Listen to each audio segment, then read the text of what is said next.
មា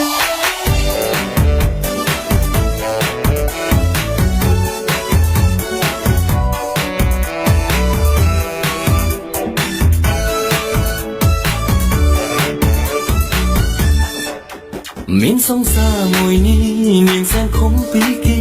แค่แค่เลยทีមិនយល់ឡើយពូកែប្រច័នព្រះអើយមិនបានឡើយបើនាងស្អិតយ៉ាងនេះ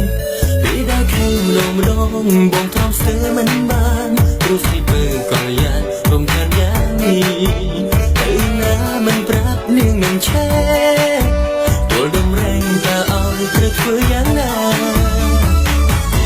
អូនប្រាប់ឲ្យបងត្រូវចាំថាមនុស្សដែលសំខាន់នៅក្បែរនេះគ្រប់ពេលទៅណាក៏ភ្នែកនេះហាងមិនឲ្យមើលស្រីផ្សេងឡើយអូនខែបារម្ភយ៉ាងนั้นឬក៏តែម្ដងទៅឲ្យសននឲ្យបងនៅបងខ្លាចបងត្រូវមិនបានត្រឹមតែជាសង្សារនឹងក៏យ៉ាធ្វើឲ្យអត់បានផងបងសូមរៀបការនឹងអូនពេលនេះតែម្ដង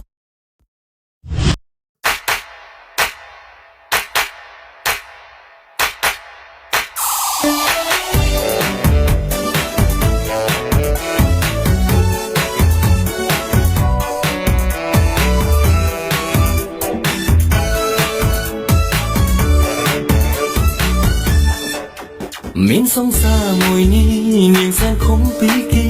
แค่เลยทีមិនយល់ឡើយពូកែប្រច័នព្រះអើយ